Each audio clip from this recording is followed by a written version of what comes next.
Okay, what's good, people? Allow me to answer that. It's the sweat. She's Jessie Coffield. I'm Emerson Lotzia. And if you're searching for sports betting and fantasy advice and football and baseball, this next hour is for you. And if you've just stumbled upon it, just stay for us. Okay, let's get started with our NFL panel. DraftKings contributors Jeff Ulrich, Steve Buchanan, and the fantasy girl, Rosalie Michaels. Whoop. We're putting a DK spin on today's headlines around the league, starting with the Jets, who will have to play with third-string quarterback Luke Falk until Sam Darnold recovers from mono because Trevor Siemian is out for the season with an ankle injury. Ooh. Jeff, how much does this elevate your interest in Le'Veon Bell heading into their matchup with the Patriots?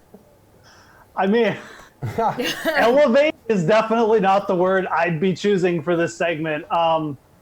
It's nice that Le'Veon Bell saw 10 targets, and he caught all 10 of the targets last week. But, I mean, my God, you saw his absolute ceiling, I feel like, in that game. I mean, catching 10 passes, 61 rush yards, and he still only had 21.3 fantasy points. I just don't know how you could expect a better performance than that against the Patriots. And at 7,000, going up against, quite frankly, one of the best rush defenses in the league. This is a team that's, I think it's second or third least fantasy points against in terms of running back space. They were a really good rush defense last year. I just don't know how you can find this matchup appealing. Maybe he gets there in garbage time, and maybe he does find the end zone, and somehow we see a big day. But my interest is not elevated in Le'Veon Bell this week. It's de-elevated. Rosalie, do you agree with Jeff that he just can't really do much better? Yeah, I think that everybody's going to agree here. The thing that Le'Veon Bell has going for him is volume. Sheer volume is still going to be up there. Clearly, he had 31 touches this past week. That's going to continue.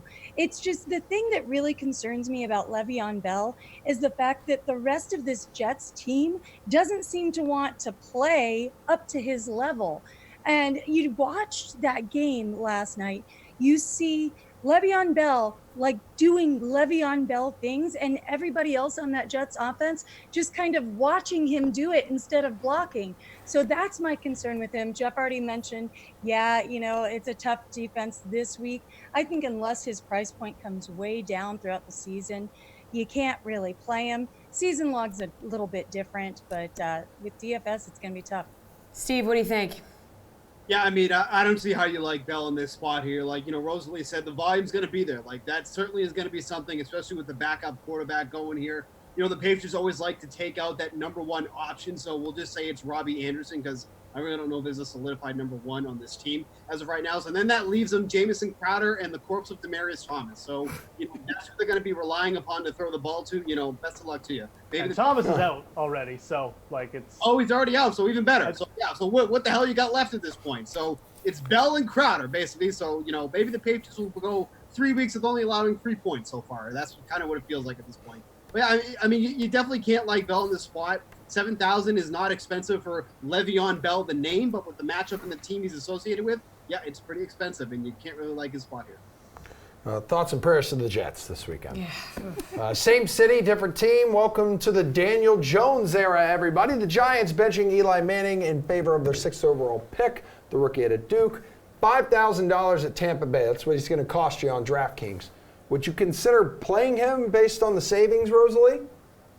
Well, when would we ever have thought that we would be saying that the Buffalo Bills might be the best team in New York right now, right? Yeah. That's kind of crazy. But, I'm not a huge Daniel Jones fan. I know, there are a lot of people that are out there that are. He's got the Manning pedigree and his coach that he had that has a real close relationship to them. And yeah, you look at his preseason numbers, 85.3% completion, 137.3 passer rating. But I don't think that the problem here is the quarterback. I think the problem here is the play calling and the New York Giants as a whole. You've got Saquon and a little bit of Evan Engram to get excited about, but not really much. I think if you're in season long, he might be something that could work out for you, but definitely not this week in DFS. The Tampa Bay defense, this is a different defense under Todd Bowles. We're seeing so far in the year, they've only given up 1 total touchdown and 22.5 points per game 235 and a half passing yards a game. But, you know, you look, it was only 158 yards to Jimmy G, was 313 passing yards to Cam, but that's also because we know a little bit more about what's going on with Cam, and still 0 touchdowns. So I don't really like his matchup this week. I'd rather go Bridgewater versus Seattle for a little bit cheaper, just because it's a better offense all around that I can trust, better targets for him. And I think Sean Payton's going to have him ready. All right, Steve, what do you do here? He displayed an accurate arm in the preseason, a little more mobile in the pocket here, kid. I know you're going to drop $5K on this guy. Well, DraftKings is pretty sneaky. It's almost like they were expecting this to happen because, you know, when you get this bench quarterback basically entering a game, it's $4K. But now he's already $5K here. So I look at that, and it's a decent matchup against the Buccaneers. Like, this game has a potential to be high scoring because, obviously you can't get any worse than Eli Manning here. But if you're going to take one of these newer quarterbacks in a better situation, Mason Rudolph is only $200 less. And I like the weapons surrounding him more. Like, Daniel Jones is going to get Golden Tate back in a couple of weeks. Evan Ingram should have a good game with Daniel Jones here, but I prefer Mason Rudolph this week over Daniel Jones. At least get him a week, kind of get his feet wet and all. But, it's just, I mean, do you like anything about the Giants? Like, have they shown anything that makes you excited? Like, not really. And even against a Buccaneers defense that is, whatever, I would expect Jameis Winston to actually finally start having a good game. But, I think I've said that twice already this season. So, no, I'm not crazy about Daniel Jones here. I'm glad it's finally happening. Congratulations to the Giants. Pour one out for Eli, but not really, but not this week. Jeff, there's no way in hell I'm paying $5K for this guy when Gardner Minshew is $4,900. Well, Gardner Minshew's on the Thursday slate, though. So, I mean, it is Gardner true. On the Thursday slate, and then on the Sunday slate, you can play Daniel Jones. Look, there is a little bit of interest. I kind of take the same line as Steve's. I think I'm more interested in Mason Rudolph if I'm going to go this cheap. But there's some interest in me in Daniel Jones as well as a cheap option. Look, Eli Manning threw over 40 times in his first 2 games. The Giants' defense is terrible, and that's just going to lead to more throwing. And the real X factor here for me is if Sterling Shepard gets cleared for this game. I think that would boost Daniel Jones a little bit.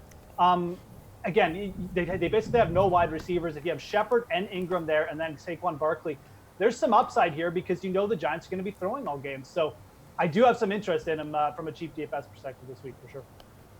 Cam Newton reportedly re-aggravated the foot injury he had in the preseason and is now questionable for Sunday's game against the Cardinals. Ooh. Really bad year for quarterbacks. I mean, it has been really bad, crazy. Two weeks too, man. A little bad. What's the fantasy interest in this team outside of Christian McCaffrey now, Steve? So the problem is that they have a really good matchup here against the Cardinals. I mean, there's no Patrick Peterson, there's no Robert Alford. Both these guys are out. Both their top corners are out here. And then we've already seen them allow over 300 receiving yards, 2 touchdowns to opposing receivers so far this season. And Moore and Samuel have been, they're good receivers. And we just saw Cam Newton throw 51 times in week 2 here. So I think it's like more of a wait and see approach. Cam's not rushing at all. So this could end up being a really a Christian McCaffrey game overall, but he's just got some good receivers here. So it's kind of a wait and see approach for me at this point because, I like Moore. I like Samuel in this matchup, but obviously who's throwing to him is going to make all the difference. But regardless of who it is, like, this is going to be a game for Christian McCaffrey if Newton is in or out. Obviously, you like McCaffrey a lot more if Newton is ruled out here, but either way, this is a McCaffrey game, and that's someone you can at least rely upon. Not looking into the dud he just posted in week 2. Yeah, Jeff, I mean, we know we're going to be interested in McCaffrey, but is there anybody else outside of him that's going to, spark your interest here? I mean, again, I'm probably not going to roster the quarterback here, Kyle Allen, or they might. It's supposedly going to be Kyle Allen if it's no Cam Newton. It could be Will Grier, but look, how much worse could it get for the Carolina wide receivers? We just witnessed Cam Newton underthrow Curtis Samuel on like 3 potential touchdowns last Thursday night. So really, how much worse could these backups be in getting Curtis Samuel or DJ Moore the ball? I don't think it's necessarily a downgrade to what we've seen so far this year. And again, this matchup is absolutely fantastic. Arizona pushes the pace of play. Just look at what the first 2 quarterbacks that went against Arizona did. I mean, I still like Curtis Samuel a lot in this spot. It's not like you have to stack the Panthers, but I think Christian McCaffrey is going to be just fine in this fast-paced game. And I think he can still target 1 or 2 of the wide receivers. So everyone's still in play here for me. Again, you don't need to roster all the Panthers. And hope for like 40-point game, but I don't really see this as a big downgrade for the wide receivers from what we've seen so far this year. Rosalie, you have some confidence in the wide receivers here? No, I DJ Moore maybe, but and I guess against the Cardinals you can do that. It's the thing that makes me sad is I really would like Greg Olsen in this spot a lot. Mm-hmm. So, but yeah, it's all Christian McCaffrey all the time for the Panthers for me right now. Yeah, I'm not crazy about even the wide receivers, even against the Cardinals this week. Okay, guys, we got one more question. Need some quick answers from you. Running tight on time. Chiefs are reportedly interested in completing a trade for the Jaguars. Yes, for Jalen Ramsey. Kansas City Super Bowl odds right now, plus 700. Second behind New England at plus 333. If KC adds Ramsey, what would you say their Super Bowl odds should be, Jeff? I bump them to the favorite, personally. It's their only weakness. We've already seen a bit of an improved run defense and pass defense already. I'd bump them to the favorites over New England, personally. Rosalie, would you make them your Super Bowl favorite? I think the Patriots would still be my favorite. I think that they would be slightly behind. As Jeff said, obviously, that's their one weakness, and they can overcome all of that with their offense. But, I think the Patriots are still too good on both sides of the ball. Steve, if Kansas City adds Jalen Ramsey, what should their Super Bowl odds be? Ramsey's going to make any team better, but if you look at what's happened to him already, he's been targeted again 17 times, allowed 11 receptions, 118 yards, and 2 touchdowns. It's not like he's exactly been shut down mode that we've seen from Ramsey before. Would it boost their odds? Absolutely. Would they be the favorites? Not in my mind. You guys hang tight. We need some waiver wire advice from you three coming up. But first, these words from the Panel B podcast. I do want to give props here. Props where props are due to one Steve Buchanan. Because when we talked about Sammy Watkins, you mentioned, hey, this is what we've seen before. And, I'm not going to totally flip here, but our thoughts were, look, he's now the alpha dog in this offense. No, the alpha dog is Patrick Mahomes. Anyone who has hands and feet can work here. Exactly. Is that all you can take away then? Is it tough then to decide who you're going to go to week, or is it more you have to just have exposure to everybody? Well, to be fair, Watkins got 13 targets, so it's not like he didn't try to get the ball to him. It's just all right, fine. But trying to help you out here. No. But hold on. Credit rescinded. But that's just what Sammy Watkins does. Like, every time he has one of those big blow-up games, everybody starts to get excited for him, and then he posts one of these 10.9 DraftKings fantasy point duds. And instead, it was Demarcus Robinson who went off, got all 6 of his targets for 172 yards. What the hell? And 2 touchdowns. But yeah, to your credit, So back on Watkins in week 3 is what you're saying. 6,800 against Baltimore, and he'll get such low ownership because everybody's going to be on those 2 cheap receivers and Kelsey that he's not a terrible GPP player. One of the biggest knocks on Watkins for this week was he got a 2,700 salary boost for this week. That's just insane. Nobody gets that type of boost. I couldn't even think of another example where somebody got such a large boost on a week-to-week basis, but it was like James almost Conner the Cowboys last defense. Year. Maybe the Cowboys defense. James Conner was severely underpriced and, week 1 last year, and then had the workhorse role, and then went up. And huge. Eckler went. Eckler had a well, no, that's true. He was 55. He went to 61. Never mind. He's still underpriced. But I almost kind of think of the Chiefs receivers as the Eagles running backs from last year. You could never figure out who was going to be the guy on a week-to-week basis. Almost like I almost feel like you're better off just playing Mahomes naked because you're still going to get the production there, but you're not tying down yourself to that one receiver. So you either have to play Mahomes naked or stack him with 2 or maybe even 3 receivers if you want to eat up everything. There's no in between at this point. Mahomes naked, or if you're going to be a multiple lineup guy, you do him with these 2 receivers, these 2 receivers, these 2 receivers, so that you cover every combination, throw some Kelsey in there, and then you're covered. And all of a sudden, all the running backs are banged up now, too. Mm-hmm. Right. So you're really talking about Mahomes naked accounts for all the touchdowns, more or less, is a good way to approach that. Well. Daniel Jones has been named the Giants' starting quarterback for Week 3 against the Bucs. Quite a turn of events the last 48 hours. That means Eli Manning's 15-year run as the G-Men starter could be over. Head coach Pat Shurmur, Eli was obviously disappointed, as you would expect, but he said he would be what he has always been, a good teammate, and continue to prepare to help his team win games. Daniel understands the challenge at hand, and he will be ready to play on Sunday. Jones completed 85% of his passes during the preseason. The 2019 6th overall pick threw 2 touchdowns, no picks. Couple of things to keep in mind on the DK Sportsbook. Remember, the odds were plus 2,500 for Daniel Jones to have more touchdown passes than Baker Mayfield this season. Baker's only at 2 through 2 weeks. This is doable if Jones pops. And secondly, from a DFS perspective, Jones is 5K Sunday at Tampa. That Buccaneers defense has so far rattled Jimmy Garoppolo and Cam Newton, so this is no easy task for Jones, especially with a depleted group of wide receivers. You feel bad for Eli Manning, but it's Daniel Jones time in New York. We've got more than just football on the menu tonight, folks. To prove it to you, let's bring in our MLB panel, DraftKings contributors Gary and Thorne, Pierce Dietrich, and the Action Network's Matt LaMarca. This is MLB Pick Off. Need you to pick which of these DK Sportsbook bets you like more. Okay, so the NL wildcard race is going down to the wire, whether you like it or not. Cubs and Brewers dueling for that second spot. Gary, and I'll start with you. Which one do you like to get the dub this evening? The Cubs hosting the Reds, or the Brew Crew entertaining the Padres?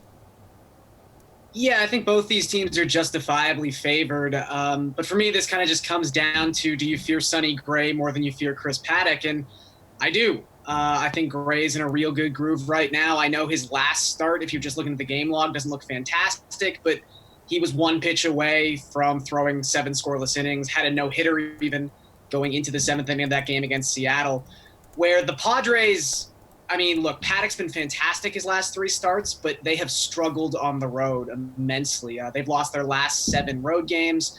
And even though the Brewers are obviously not operating at 100% without Christian Yelich, they do get Keston Hiura back tonight.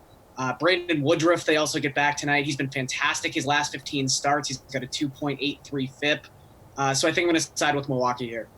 Pierce, what does this decision come down to for you?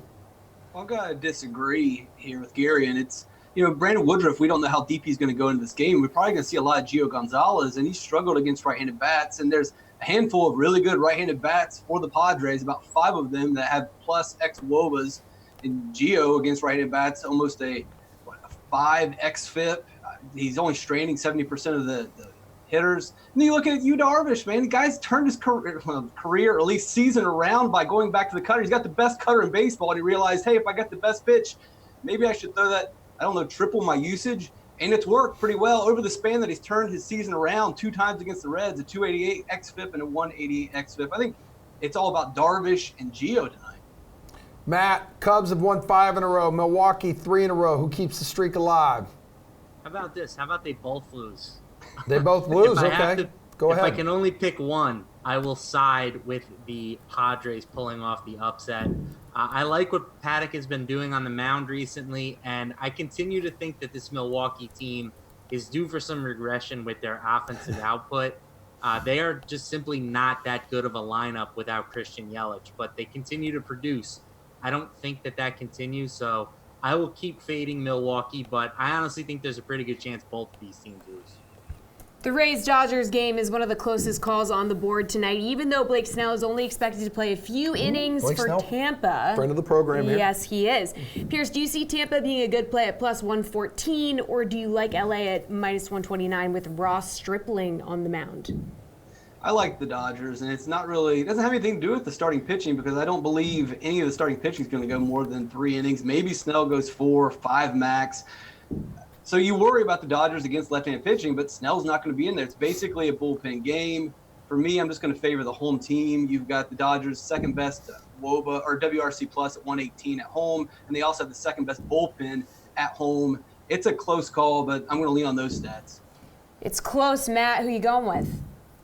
Yeah, I'm going to give a slight edge here to Tampa Bay. My colleague over at the Action Network, Sean Zarillo, has this line at being slightly off. He thinks Tampa Bay should be, closer to like even money. So I'm siding with him. If Snell was pitching the whole game and we knew that, Tampa Bay would be favored here. So I think there's a little bit of value, even if we only get 4 or 5 innings out of Snell. I think that Tampa Bay just has the edge in sort of the opener department. You'd much rather have Snell than Stripling. And Tampa Bay is still, fighting for their playoff lives here. So they have more to gain in this spot. I'll side with them as a slight bill. Little narrative street there. Garion, what do you think? Yeah, just some housekeeping. Caleb Ferguson is actually going to start this game now, the left-hander. So they're going to go with an opener. Stripling's still going to pitch multiple innings in this game, though, so it doesn't really change all that much. Look, I think the Rays are definitely a live underdog in this game. They are a very well-constructed team. Their lineup is fantastic, and even if you're just getting 3 innings of Blake Snell, that's about as ideal an opener as you could get. But at the same time, if I've learned anything so far this season, I'm just not going to bet against the Dodgers at home. They are 51-16 in their last 67 home games. That's a 76.1% winning percentage. I'm not saying you have to bet on the Dodgers, but I'm just not going to recommend betting against the Dodgers when they're playing at Dodger Stadium. Several, and I mean more than one, games with high over-unders on this slate. Mets-Rockies being the highest at 13.5. Meanwhile, we have the White Sox and Twins at 11, and the Blue Jays and Orioles at 10.5 action. Matt, which one of these do you think has the best chance of hitting the over? Well, first, thanks for defining several for me. I get a little tripped up on those big words occasionally. I got you, kid. I'm going with the over in the Minnesota-Chicago game. I think that's a really good spot for offense. You've got Ross Stripling on the mound for the White Sox, and he is just not a good starter. He gives up a ton of home runs, and as you may or may not know, the Twins hit a lot of home runs. So I think that's a good formula there for some long balls. And then on the other side, you've got Martin Perez, and Chicago has actually been solid against left-handed pitchers this season. So I don't think either of these guys is going to do a great job at limiting offense. So I'll take the over here in that contest.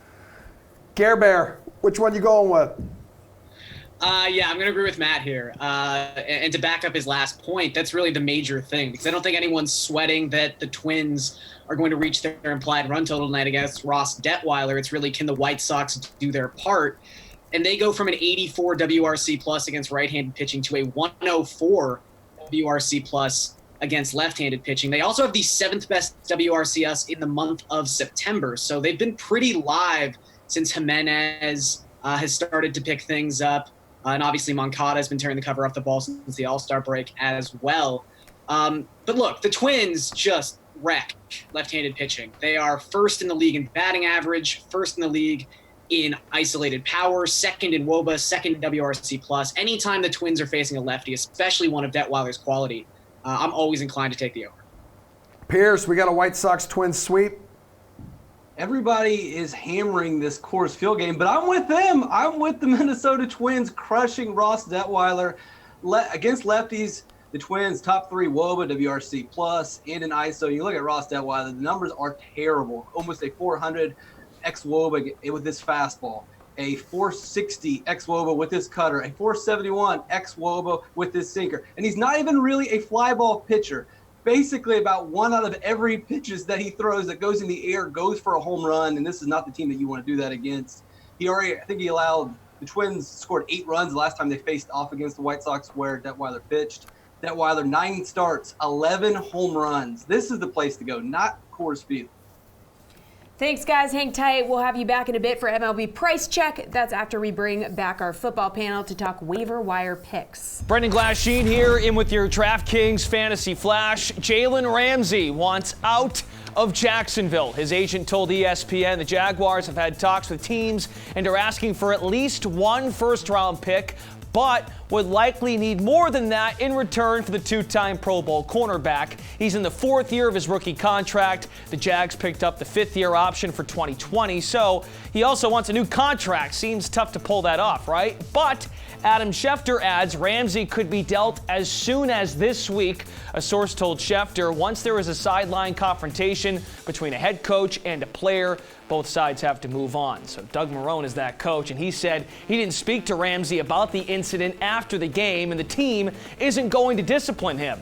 Fair to question if Marrone has the locker room's ear. Ramsey's a star player, so what if someone else got in Marrone's face? Are we sure he wouldn't hand out discipline then? Jags are 0-2, and Marrone knows he needs Ramsey to play at a high level to help this team climb out of this hole, or maybe he doesn't. Jacksonville's schedule kind of lightens up starting Thursday. Home against the Titans, then it's at the Broncos. Shaky Cam Newton in Carolina, followed by a breezeless Saints team.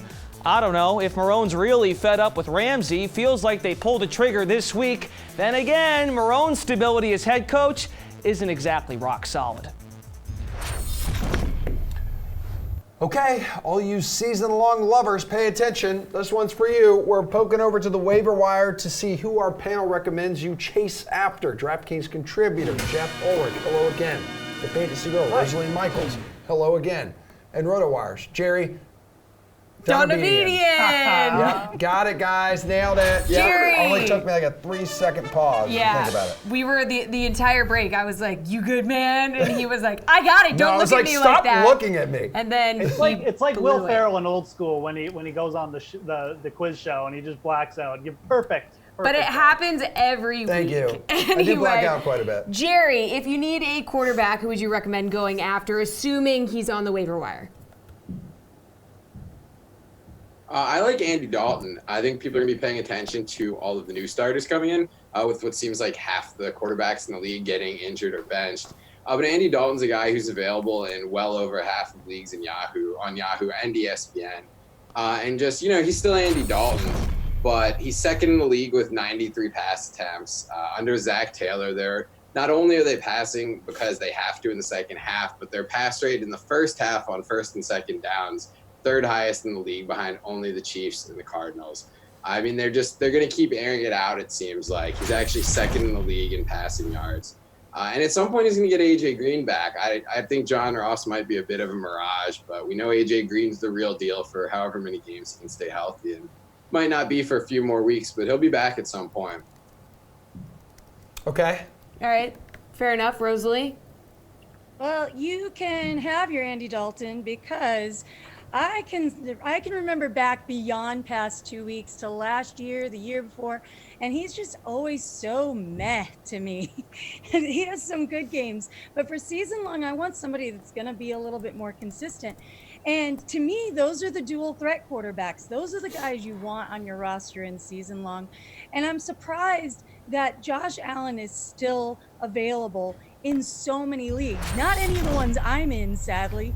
But he's a dual threat quarterback. He already has 2 touchdowns in the air and 2 on the ground. He's a rushing threat who's not shy about throwing the ball downfield. And he's got some great receivers who can do it for him a lot, i.e. John Brown. And they've got a good running back in Devin Singletary now as well. So they're going against Cincinnati this next week, week 3. It's a great matchup because since he just gave up 41 points in the game last week. So I like it to the Niners.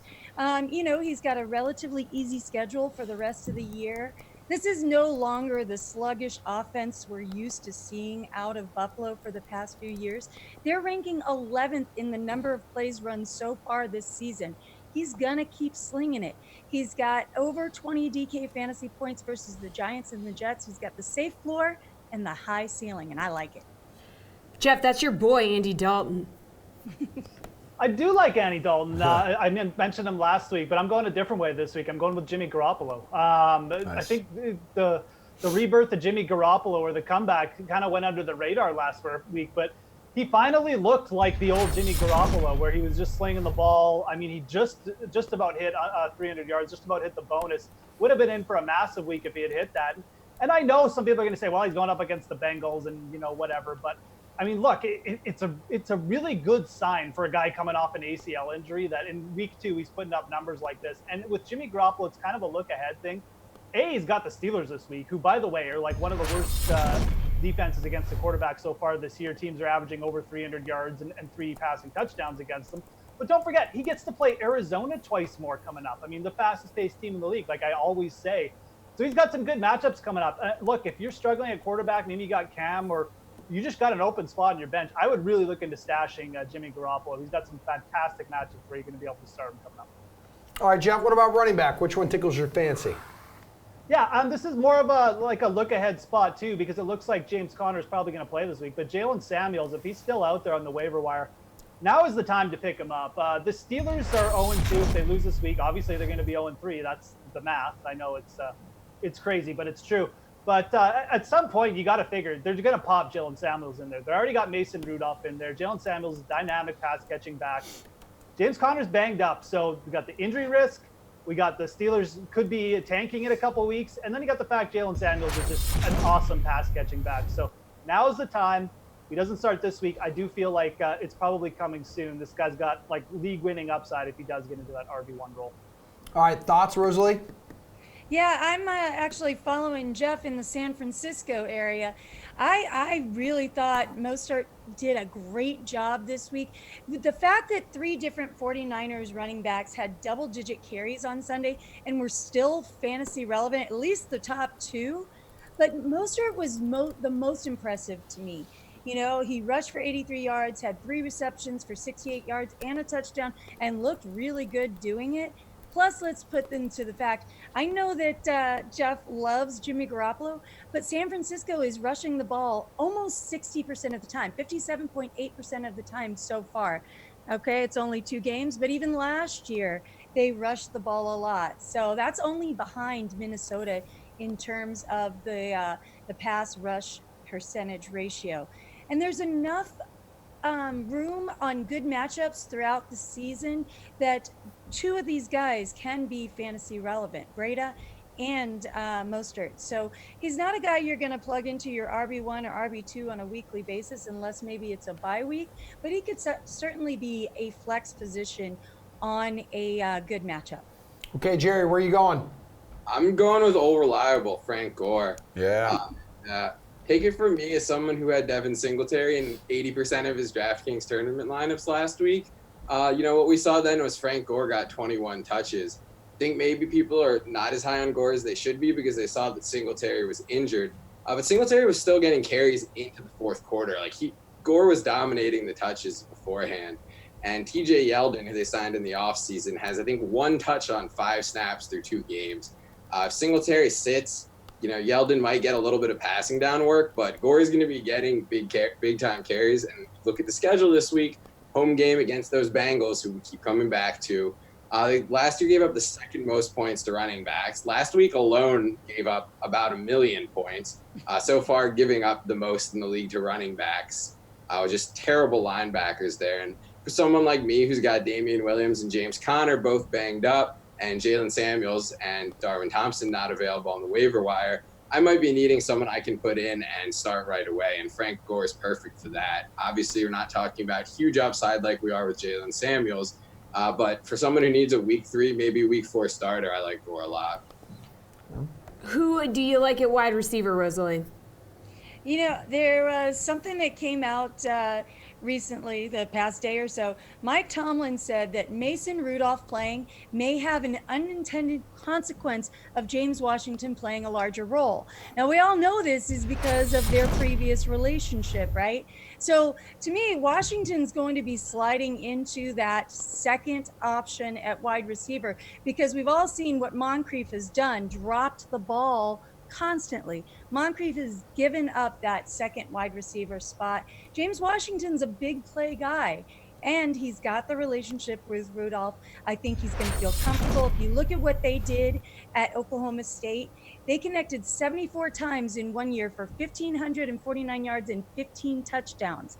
They're capable of that over-the-top big play, and I think that we're going to start seeing that. He's going to be fun to watch, and it's going to be fun to watch this matchup of the 2 of them in the NFL. Jerry, who are you looking at for wide receiver?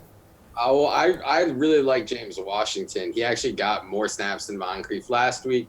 Now he's got Rudolph coming in. But a guy who I'm shocked to see available in a decent amount of leagues still is DK Metcalf. Obviously had as much hype or more hype than anyone in the rookie class this year. But week one got overshadowed by, John Ross, Marquise Brown, A.J. Brown, like people rushing, T.J. Hawkinson, people rushing to pick up all these other rookies. DK Metcalf got left behind a little bit. Just looking at his role in Seattle offense, I think it's much bigger than most of us expected, like heading into the year. His target share is 24%, right there behind Tyler Lockett. And his team share of air yards, 48%, is actually fifth highest in the league. They've got Lockett working now more of those short passes from the slot like Doug Baldwin used to do. Now you get Metcalf getting some of those targets, most of those targets, in fact, that Lockett got last year, the deep targets outside. And if you're catching deep passes from Russell Wilson, you're going to put up numbers. If you happen to be 6'4", 230 pounds and run a 4.4 40, then you're definitely going to put up numbers. Jeff, your wide receiver, who are you looking at? I'm going back to San Francisco, going to the passing game again. Deebo Samuel. Look, people like me who drafted Dante Pettis, I'm pretty tilted, quite frankly, the first 2 weeks. I have no idea why he can't get on the field, but got to learn to live with it. Deebo Samuel is the ex-receiver in Kyle Shanahan's offense. That's been a real good place to be. Ask Julio Jones over the years. 10 targets over the first 2 games, 7 targets last week. Only trailing George Kittle in that amount, about a 20% target share. Again, I mentioned some of the matchups coming up from San Francisco. They're very good. Deebo Samuel available in a lot of leagues. Definitely could help fill some gaps in the short term. All righty, we're going to take a look at some Week 3 spreads and another game of high or low coming up. But first, let's hear from Pat Mayo on top price guys at this week's Sanderson Farms Championship. The winner last week, cashing his 22-1 ticket at $11,300. Joaquin Neiman, very expensive. Snedeker is second at 10-7. Sungjae 10-5. Lucas Glover 10-2.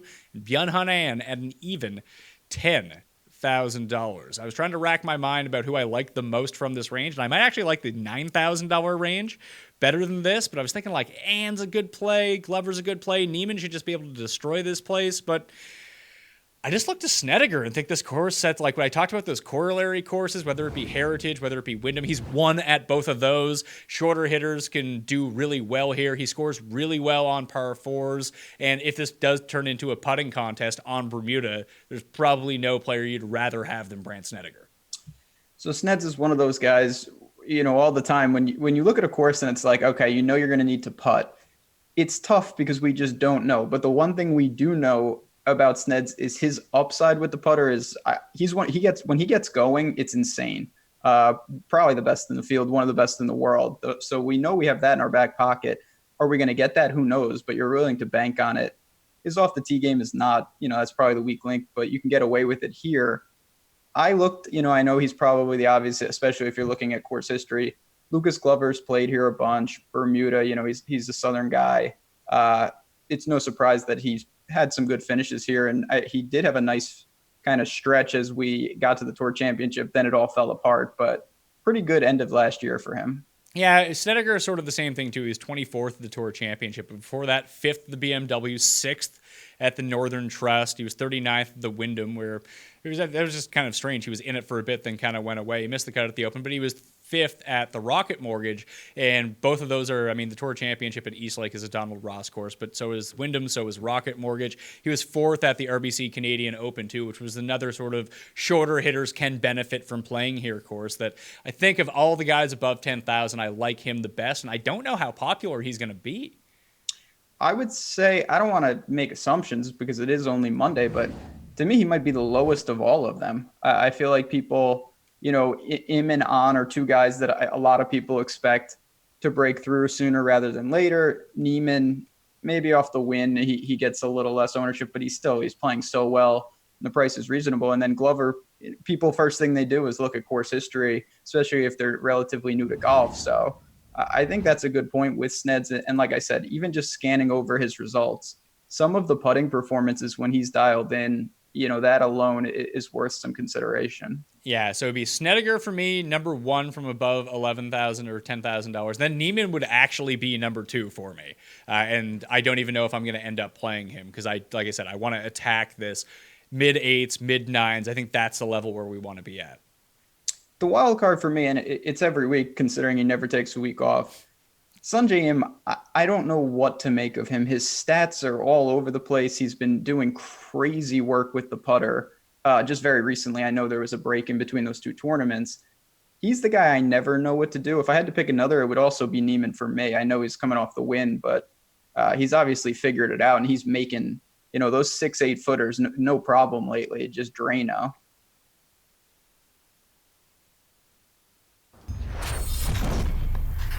Today's MLB main slate features 14 games, which means there are a lot of players to choose from. DraftKings contributors Gary and Thorne, Pierce Dietrich, and the Action Network's Matt LaMarca are here for Price Check. Help the people decide if the following players are priced right for this evening. All right, guys. Lance Lynn has been solid against the Astros this season, and I'm talking he's averaging 28 DK points in 3 starts. Gary, do you think 9,700 is a good price for him tonight when he faces them again? Gary, I can't hear you. And oop. And one more time. Yeah! So I think that not wanting to pay nearly $10,000 for a pitcher going up against the Astros is, it's a reasonable thing to not want to do. I'm gonna be the guy to take that stand. You know what? I'll be the hero this show deserves. The Astros have a 140 WRC plus as a team the last 30 days. That's the equivalent of JD Martinez batting in every slot of your lineup. No, I don't want to use Lance Lynn, who has a 5.34 xFIP across his last 5 starts, who's walking more than 11% of the batters he's seen in that span against the Astros. I don't care what his recent results against the team are. This isn't even a case of it being a small enough slate where I care about getting the differentiation. There's enough good pitching tonight where there's not going to be a major guy. So, no, I don't want Lance Lynn. Pierce, do you care about his recent history against the Astros? Yeah, I looked at it, and the strikeout totals are pretty impressive, but that doesn't mean he's going to continue to replicate that performance every single time he faces the Astros. And to me, it's just too much money to pay to face the Astros and to face Verlander. He can still have a really good game and not get the win and not really – I'm seeing most projections around 14 to 15 points. That's probably a ceiling. I mean, he could go a little bit higher, but the floor is pretty low today. I don't see it as being worth the risk at all. Okay, is it worth the risk in your eyes, Matty? No. Not only is it a brutal spot, but Lynn just enters this contest in such bad form. His StatCast data from his past 2 starts is pretty concerning. He's given up a 96-mile-an-hour average exit velocity, 250-foot average distance. Against a team that can do just a ton of damage with the bat, I don't think that this is a situation you want to necessarily get cute and target. Martin Perez is super cheap tonight, just $5,900 against the White Sox. Pierce, would you give him a shot if you need to save some significant cash considering the matchup? No. Okay. I know a lot of people want to play him today, but he's not pitching well. He had a really good start to the season because he stopped throwing his sinker and started throwing the cutter more. Well, now that he's struggling, guess what he's doing? He went back to the sinker. And if he's going to continue to throw the sinker, he's going to continue to have poor performances. He may be all right at this price tag, and I know that he's not facing a really tough lineup, but there's a couple hitters that will probably do enough of a job to ruin the day with McCann and Abreu crushing the ball. I understand the appeal, but this is just another spot where I don't think you need to go given the way he's pitching recently. Matt, not enough savings to entice you here?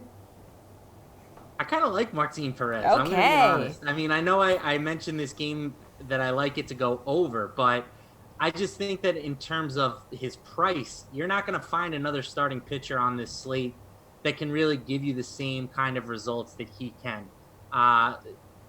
Pierce mentioned his poor recent results. His StatCast data from his past 2 starts is really good. Hard hit rate of just 22% against him. So I think that he has more strikeout upside than usual against this White Sox lineup. They can definitely do some damage against lefties, but they're also strikeout prone. So I think that this is a good tournament option. I'm not sure what the ownership is going to be like on him. I would prefer it if he was, going to be a sneakier type play, but I think that he certainly has enough upside to warrant some consideration at his current salary. Gary, and does Martin Perez have enough upside at $5,900 for you to roster him?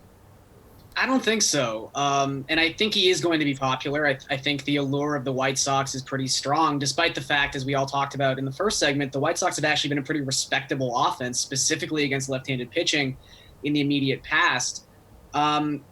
The thing that Pierce brought up with his sinker usage is especially concerning because that cutter was getting swings and misses, and that was elevating his ceiling early on in the season. But if we go back to the start of July, which is now a pretty massive sample size, at least as it pertains to a single season, he's only got a 14.9% strikeout rate in that span. That's just not enough upside. That's not enough ceiling. And if I'm already dealing with pitchers that don't have a ton of ceiling, I might just pay $400 more and go with Marco Gonzalez, because that's really the knock on Gonzalez is he doesn't get strikeouts. The Pirates don't strike out, but I don't see Perez getting more than 4 in this game. So I really just feel like I'd rather go with Gonzalez if I'm thinking that the ceiling is going to be about the same. Okay, well, how about Marcell Ozuna leading all hitters last night with 25 DK points, just 3,900 this evening against the Nationals. His price has been as high as 5,500 just 5 days ago. Matt, 3,900, good deal for this guy or no? No. I mean, listen, it's cheap, and he did have a big game, but he has just been so disgustingly bad against lefties this year. He has a WRC plus of 66 against left-handed pitchers, and he's facing a really good left-hander in Patrick Corbin. So I do think that he's probably a little bit underpriced, like in general, but considering the matchup, considering the opposing pitcher, I have no interest in going there. How much interest do you have in going there, Garion? About as much as Matt. Look, before last night's performance, he had been awful in the month of September. About as awful as he's been against left-handed pitching all season long. And look, I know you can go into his past performances from 2016, 2018 against left-handed pitching. It's a lot cheerier. But the fact of the matter is this season he's been awful. And Patrick Corbin really checks almost every box for someone who is just a DFS deterrent. You go back across his last 100 innings, we are not just talking about a guy who's got a 30% strikeout rate, so someone who negates opponent contact. The contact he does allow is not at a premium launch angle. He's got a 53% ground ball rate in that span too. So I'm steering clear of the Cardinals tonight. Okay, Pierce, sounds like this guy's not very good against lefties, and he's facing a good one tonight. Yeah, that's pretty clear. So let's not talk about Marcell Ozuna. Let's plug the playbook at DraftKings.com. Greg Ehrenberg gives you a pretty good value outfield play. If you can get up to 4,500, Brandon Nimmo gives you some exposure to Coors Field, that 13.5 over-under game. Nimmo homered last night, tripled the night before, and in his last start before that, a homer. So if you can get up there away from Ozuna, go with Brandon Nimmo. Digging real deep for that one. Are we supposed to dig deep? Yeah. Okay. Dig deep. Let's dig deep on this one. Pete Alonso is a whopping 5,600 tonight, despite being very cold lately. Before last night's 2-hit performance, he was 0 for at the plate in 6 straight games, but tonight he's in Colorado. Gary, and is he going to be worth that much?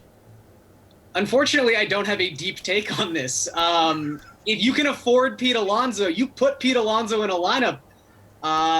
Look, he hasn't been great as of late, but this game is in Colorado. We're talking about someone who's projected to hit 50 home runs this season. Even though he's struggled since the All-Star break, his xWOBA is still over 350, which is at least somewhat respectable. And Colorado has the worst bullpen FIP in baseball since the All-Star break. So, yeah, if you can afford him, put him in there. But I don't know if I'm actively trying to, manipulate my lineups to get Alonso in there, I guess is what I'll say. Where are we going on this one, Pierce? Well, let's go deep. Tim Melville has a terrible fastball, awful, so he pretty much only throws it about 20% of the time. He increased his slider usage, this journeyman, throws it about 66% of the time, and it works, and it actually breaks at Coors Field. So the question is, how does Pete Alonso match up against sliders and fastballs? And against sliders, he has a 450 xWOBA against right-handed pitching sliders and a 400 xWOBA against fastballs. So I think he matches up pretty well against a bad fastball, and he matches up pretty well against a really good slider. I don't like the Mets in general, but I do like Pete Alonso. Matt, Pete Alonso, 5,600. What do you think? Yeah, gotta have like the upside with Pete Alonso here. I mean, we have him with the highest projected ceiling in the Fantasy Labs MLB models. I get that he hasn't hit the ball well recently, but his StatCast data from the past 15 days is fine. It's basically right in line with what he's done all year. So there's no reason to shy away from him in a great matchup. I think that he, deserves to be one of the higher-owned players on the slate, just like he was last night. Second only to Brandon Nimmo.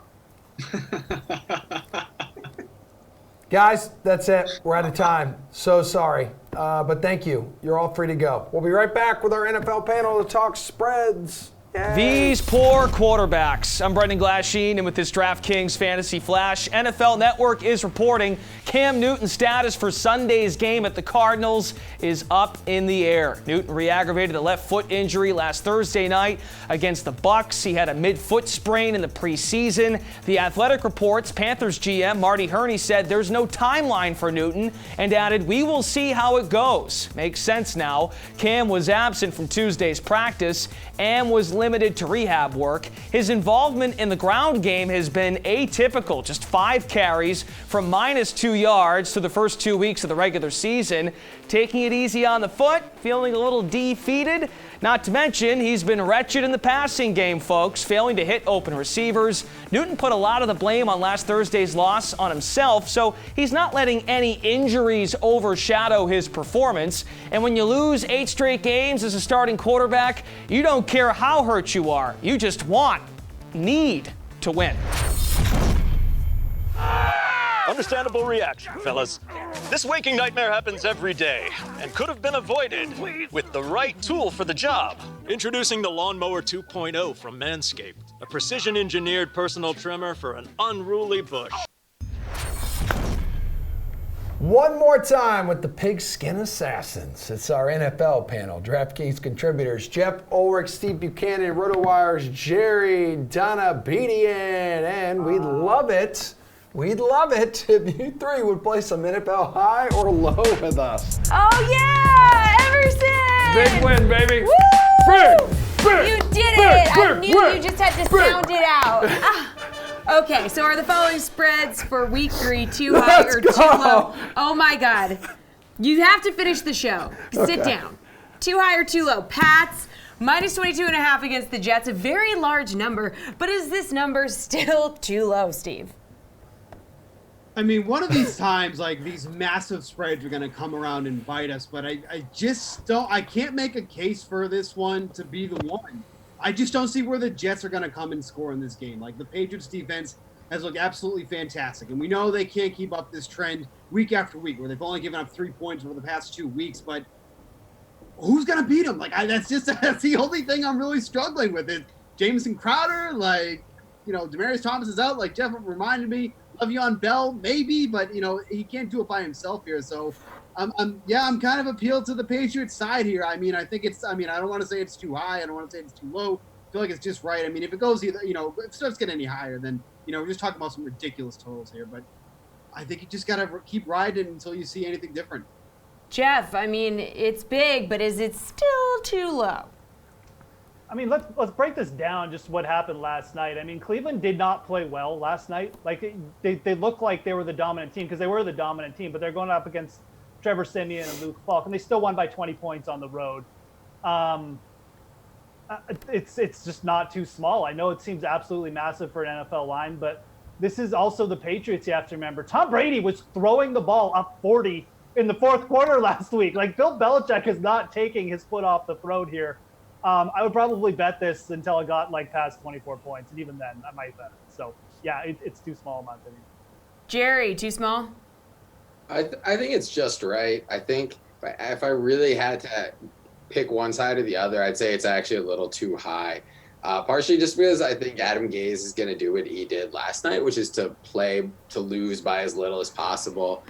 Just throw lots of short passes, give the ball to Bell. Try to drain clock. And I do think a lot of what we've seen from the Patriots through the first 2 weeks, obviously a great team, but part of it is just their opponents playing terribly. Not saying the Jets are going to step up and play great, but they're kind of a regularly lousy NFL team. The Dolphins are just something entirely different that I don't think we've ever seen before. I think even if they do win one game somehow, they're going to be, by any sort of advanced metric, the worst team in modern NFL history. So the Jets just being a normal, like 4-12 type team right now, I don't think they're going to keep it close, but I would pick their side if I had to, and the spread is this ridiculously high. Well, the Eagles, 7-point favorites against the Lions. They just upset the Chargers. Is that spread too high or too low, Jeff? I think it's way too high for Philly. I'm actually just I don't really understand this line. I mean, Philly's going in banged up. Again, Detroit's coming off the win against the Chargers, and you just look at how these teams have performed against the spread. Detroit's been a fantastic road cover team. I know they lost in Arizona, or they didn't cover the spread in Arizona earlier in the year, but like they should have. I mean, they had that game wrapped up, and last year I think they were 6-2 on the road against the spread. Philly actually had a losing against the spread record at home. They already are 0-1 in that regard this year. So I don't understand it. I'm not exactly high on Detroit. I'm not saying they're the better team, but like 7 points for a banged up Philly squad. No, I'll take Detroit all day here. Jerry, is that spread a little ridiculous in your eyes as well? I mean, look, the Eagles were my Super Bowl pick this year. In fact, I'll stick with them as my Super Bowl pick. But when I picked them, I was assuming a level of depth that now is completely shattered. So when you're looking at this broken down version of the Eagles, 7 points is way too high. I would say it should be closer to a field goal. I mean, they just lost to Alshon Jeffrey and Dallas Goedert in a span of about 30 minutes. One of their other strengths besides their wide receiver and their tight end depth was their interior line depth. They lost Malik Jackson week 1, Timmy Jernigan week 2. Now it's Fletcher Cox and no one else in the middle. Same deal as last year. And I think, they'll end up getting to the playoffs, but it's going to be a struggle. And to be favored by 7 points against a solidly mediocre Detroit team when the Eagles have so many injuries, no, I think that's probably that line is probably the most off of the week for me. Steve, is it you share the same thoughts about this spread as these guys? So high. Like the Lions +7 is actually one of my favorite bets of the entire week. Like I saw that line and I was like, did I miss something? Is Stafford dead? Like I don't get what's going on. Like Jeff alluded to, like Detroit's been a good team against the spread since last season. They're 10-8 against the spread. One of the teams that are over 50% for the year. And the Eagles secondary is just so bad. Like Kenny Golladay should absolutely go ham in this game. There's just going to be nobody that can defend against him. And we hate throwing money with Matt Stafford, but it's early in the year, so he hasn't like completely given up just yet. He's looked pretty good through 2 weeks, which is not a lot from Matt Stafford, but he hasn't been the puddle that we saw really in the second half of 2018. So I like the Lions so much more in this. Like the Eagles by a field goal maybe would make a little more sense, but +7 for the Lions. You're not throwing money on that right now. Like I don't know why you even bother betting. We have another huge spread in Dallas when the Dolphins come to town. Should the Cowboys be favored by more than 21.5, Jerry? Yeah, this should be higher. I kind of alluded to it before when we were talking about the Patriots, but the Dolphins are really something special. And I think the Cowboys, like the way they've come out to start the season, with Kellen Moore as the offensive coordinator, they're trying to throw more. Dak's trying to get that contract, which is going to be huge. They're going to play aggressive. They're going to keep putting up points. I don't think they'll be quite as crazy as the Patriots, like keeping their starters in deep into the fourth quarter if they're up by 3 touchdowns. But I think by the end of the third quarter, they'll have the spread covered, and don't really see how the Dolphins are going to score more than like 10, 13 points in really any game in the near future. Steve, even the Dolphin in the Dolphins logo is trying to head out. So what do you think?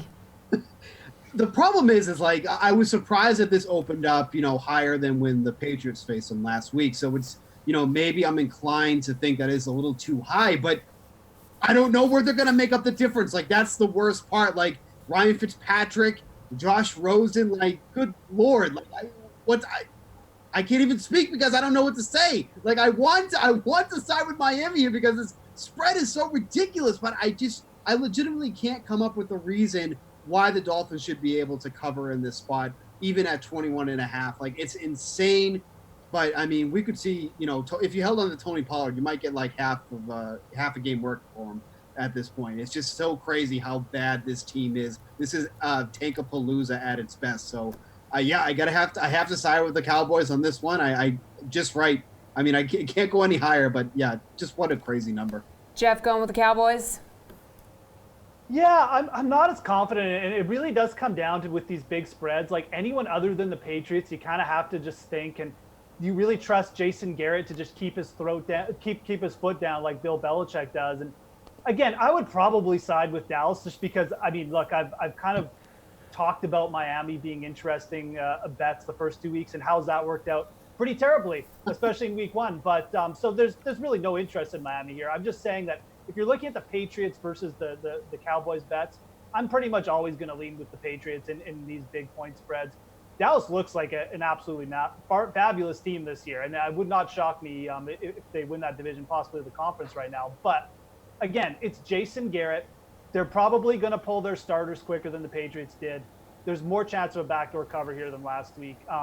Still, the line's too low. I'd still take Dallas. All right, good stuff. And don't forget, Jason Witten has got a touchdown in 2 games in a row. 2 straight games. We'll see you tomorrow at 6 p.m.